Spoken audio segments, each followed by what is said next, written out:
I know work. I know the couples ruse might sound weird to some people. It doesn't fit anywhere into the the white handbook that says how to to keep the kingdom orderly. There's no section on how to rescue children from sex traffickers. I've had to I want to explain pray something. And study and use my team. We've had to figure that out on our own. I get it. People will just dismiss it, but I'm grateful for the opportunity to publicly say I will never, ever. I don't care who. I don't care. There's not one person on this planet that if they came to me, unless it was God Himself and an angel or something, that says, "Sorry, we need you to lie to protect Elder Ballard's name from defamation." Unless God Himself comes and tells me, I will never, ever confess to something I didn't do, and I did not do that thing. I'm a former Marine. I'm a licensed clinical social worker. I treated the victims of trafficking for more than a decade, and Tim knew he could manipulate that. I came to OUR because I thought, what if I could intervene before someone ended up broken forever, before they had to suffer this kind of pain for the rest of their lives. I'd sat in a chair for 10 years and had held people's hands as adults who'd suffered what OUR and Tim fraudulently represented that they were fighting. It was obvious I could be manipulated because of how much I cared. I joined OUR and I was brought out to Utah for an interview. That interview consisted of Tim immediately talking about the couple's ruse. My background was not vetted. My references were not checked, because the only thing that mattered to Tim was whether or not I thought I could engage in the couple's ruse. He was obsessed with it. Once it became clear Tim Ballard had betrayed their friendship through the unauthorized use of President Ballard's name for Tim Ballard's personal advantage and activity regarded as morally unacceptable, President Ballard withdrew his association. Just received word that Tim Ballard has been excommunicated. According to the complaint, Tim Ballard was excommunicated by the Mormon Church. You have reason to believe that somehow? Correct. Among the new assertions in the lawsuit is that the late President M. Russell Ballard of the Quorum of the 12 Apostles, talking special witness for Jesus Christ, set apart as a prophet, seer, and revelator, okay, quote, sanctioned the couple's ruse and was aware of one of the sexual assaults wherein Tim Ballard allegedly went to a woman's home and raped her, okay? Quote, President Ballard did not tell Tim Ballard to go to the police and report his horrible act, the lawsuit states. Rather, President Ballard told Tim Ballard to do better at obeying the couple's ruse rules. As I've said before, couple's ruse rules. Kind of hard to say because it's something that's never really been implemented. I think there's ample evidence in the lawsuit that from Janet Russin and so forth that the rules are really whatever Tim Ballard wanted the rules to be. He's the prophet. He's the go-to guy. So then it says at the bottom, last fall, the church released a statement denouncing Tim Ballard, saying that he betrayed President Ballard's friendship and that President Ballard had, quote, never authorized his name or the name of the church to be used for Tim's personal or financial interests.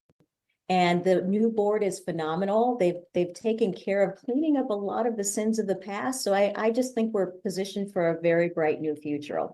It's high-end escorts. It's wherever there's a sex. Now, in the past, if I were to show up by myself or send people by them, dudes by themselves, well, what's going to happen? They have to gain credibility, right, with the trafficker, with a pedophile. And if they walk in there and the person tries to grab them and give them a sex act, and they don't take it, bye. You're a cop, or you're not who you say you are. But you got and money. We're certainly not going to get to the level we're going to tell you about where the kids are. This is proactive work. It's infiltration, which is why so many developing countries don't have a program, because it costs more money. It's like, you got to deal with the bank robberies, the homicides. So we go in there and say, no. We are going to know. Center of Freedom, making people know it is there. Get off your butts and go do something to infiltrate. Hire caring, attractive women who have great desire to help children. Inflate a sense of importance by convincing these women, most often mothers and wives, that they will be a big part of saving children by being an undercover operative. Once sense of purpose is inflated, training sessions begin. While there is some legitimate undercover training being done in these cases that I've spoken with, training would also consist of creating sexual chemistry. Intimacy was needed with Tim. So to create a sexual chemistry, intimacy was needed for Tim. This level of intimacy varied from kissing and petting, naked showers, to oral sex, and possibly more. Hell on earth. Someone tweeted, oh, it's all made up. It's not made up. A child died in front of me yesterday. It's a scary thing to leave a comfortable job and start a nonprofit. You know, a nonprofit that's pretending to do something, I was molested and sexually assaulted by Tim in 4 different states, 5 different countries, in the span of 10 months. It started with a stain on an unwashed leather skirt, and now one of the women accusing Tim Ballard of sexual assault says the Utah State Crime Lab has a 100% DNA match. It's the semen. Oh, all right. Yeah. So I'm just telling you where it was the same skirt and the semen was somewhere else. Correct. Yes. And again, we haven't been given the skirt or the semen or the test results. I'm just telling you there was one incident where it could have and probably did. All right. But the problem is she now wants to have sex. And the whole point of couples ruse, the whole point, he could go to these places and investigate and have sex with prostitutes all day long if he wants to. The whole point of the couples ruse is to avoid sexual contact. He is very loyal to his wife. He is very loyal to his family. So when he masturbated, your position is that it got on his skirt? He was in her room. He used her skirt to do it, and that's the excuse he used with the prostitute. Well, my first stake president, who I met with every week because I asked to, not because I was confessing any sins, because I'm doing undercover work, and we have to pretend to be things and do things, and you know, it's very stressful. You know, but I want to make sure I have the Spirit with me. So I met with him every week, a standing meeting at my house.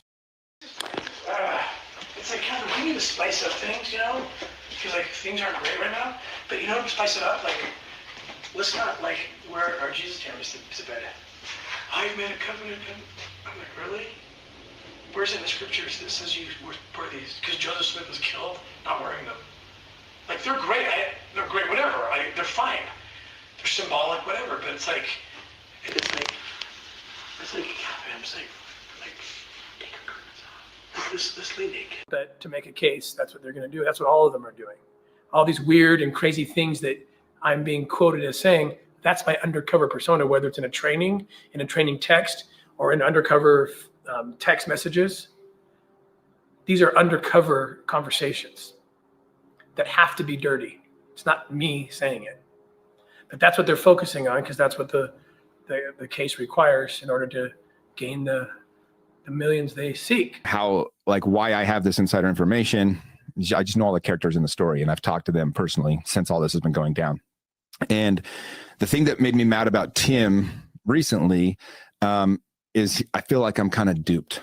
I feel like I got duped. I feel like I never thought Tim would do the things that have come out and the things that haven't come out yet that are going to come out. I'll just cut through the suspense for you. It's a lot worse than the article said. Tim wasn't just sleeping in the same bed and showering with these women. He was full on having affairs. I know the names of multiple people that he had the affairs with, broke up families, and that's going to come out. And the thing that I can't figure out is he knows this is going to come out. Like, he knows these stories are going to break. He knows that he's dead in the water. The church does not throw people under the bus, by the way. The church is smart. If you think of the church as like an organization with self-preservation, it's a lot easier to understand a lot of the things that they do. Tim did have a very close relationship with M. Russell Ballard, very obvious. They have pictures of them traveling and doing other things. He also was a silent partner, according to Tim, in this whole thing that he was trying to do, the whiteboard video and all that stuff. Everybody's seen that. There's a silent partner was one of these, and Paul should probably just come out and talk about this stuff, but he's talked about it on the record before. And long story short, at that meeting, Tim had mentioned that his silent partner was M. Russell Ballard. The church is smart enough to know this. They don't want, once they found out that Tim was having affairs and he was using M. Russell Ballard's name, saying that he basically okayed it to fool these women that were volunteering for OUR.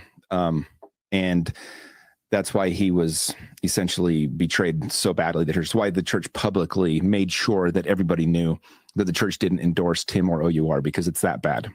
The church never does that. They've never done that for somebody that was an active member, unless they needed to get ahead of the story. And so when you think about that way, it's not the church's fault. I was duped by Tim too. We wanted to rescue children. That's what the mission was. That's what everything was supposed to be about. Yet over and over, I saw firsthand Tim's ego and Paul's ego, if I'm being honest. And he's one of my close friends. And so, I'm going to be honest here about a couple things though, but him and Tim, their egos absolutely destroyed at that time what was going on with OUR. Were you aware that women were going with Tim on these missions? I am very aware of the couple's ruse. The idea is if Tim walks in with a female who's posing as his wife or his girlfriend or whatever, then they can pretend to be in the party scene. But when a adult woman or sometimes even a younger child is pressed upon them, she can swat him away or her away and say, no, that's for later. This is my man. No touchy right now. And it was just to play the role of we're setting up something that this is so awful, but it's an undercover world. We're setting up something that we both enjoy, but it's not right now. And this is my man. It was used to protect the men from having to engage in anything that would be compromising with all these women and children are trafficking victims. And that was so the couple's ruse is to protect that. Okay. The women would know that this was going to be taking place, correct? Who were working with him on these missions. They knew this ahead of time. There was always training. Always training.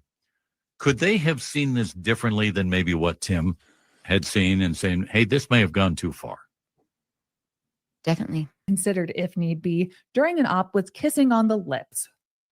One woman said everything else was pretty much a go. And honestly, more than just a go. It's something that I should anticipate and be prepared to make happen for the sake of the act. You never did Brazilian before? Ballard allegedly makes an intimate request. Apparently, to make a couple's ruse as convincing as possible, Ballard allegedly requested all women, to first have a Brazilian wax. The Sound of Freedom glorifies rescue missions, disregarding decades of research and experience, showing that international sting operations are dangerous, sometimes illegal, and often unethical, and fail to dismantle or discourage human trafficking. While rescues and raids make an action-packed movie, they are far from the preferred response to any kind of human trafficking. Did you do something illegal or unethical? No. Law enforcement, because of his sexual assaults, a joint plan was hatched between OUR and Ballard, whereby he would resign ostensibly because of the appearance of a conflict of interest with the release of Sound of Freedom, in which he has a financial interest in, and Ballard would take a very lucrative severance agreement and remain the face of OUR so it could continue to raise money. As part of the plan, everyone was required to sign NDAs. With his image intact, Ballard moved to the Ken Krogh-run Spear Fund. I want to make as much noise for these women as possible. Heavy trigger warning as I go forward. He said he believed that he and I had been married in a different life. He said this is why he was so physically attracted to me and emotionally attracted to me. He asked if Catherine ever died or they were ever to get divorced, did I think we could get married? I started walking towards my front door with my shirt and bra still off. I had no idea where he put them. He told me, I know you want me. He took off his belt and started pulling his pants down. Trigger warning of the century. Is it financial? I can't read from the statement. What are the immoral things I did? I thought it was financial. And he wouldn't tell me much, so I showed up with like financial documents proving that I'd done a project with Elder Ballard. And I've never used his name to raise money. That's what I thought it was about. So my wife and I are like digging around. I'm out of town. I'm back east. So I got to get on a plane. I have no time. They don't tell me what I did. The other two are sweet and they're crying. I'm like, what is going on? And I sit down and he proceeds to tell me in front of my wife that I have had penetrative sex. He used the word penetrative. I remember that. And I'm just like, no, I haven't. I've had sexual intercourse with one woman my entire life, pre-marriage, post-marriage, during. She's sitting right here, and she's crying. So please measure yourself. And I said, okay, who did I have sex with? I can't tell you. And I said, well, I need to have a counsel. DNC 102 gives me the right to have a counsel in all cases. Didn't say except when the state president says I'm your judge in Israel and I can override that. Go read DNC 102. There's no way to misinterpret it, guys. It's even more sure than tithing. Tithing can be pre, post-tax, post-tax. Not this. You're about to be accused. You're a public figure. You have a mission to rescue children. This is going to devastate everything. It's gonna, and if there's any case you need to follow the scripture to avoid to avoid injury and injustice, that's what the scripture says. You better follow this one. But he chose not to do that. I said, look, I don't think you're making this decision. It's your decision to make. That's the protocols. Are you? Yes, I'm making the decision. He told me multiple times, we're making it. I said, I don't think you are. I think you're lying to me. You're being told by someone up here, the Gadians, to do something. They're making you a patsy in this, and your head's gonna roll at the end of this when it all comes out. Nope, it's my decision. Humble and crying, tearful, appropriately sweet in the moment. He comes to me and my bishop, Mark Stott, in the hallway at church and says, we didn't have a choice. I said, he said, are you okay? I said, no, I'm not okay. I said, I've done nothing wrong, and you have excommunicated me.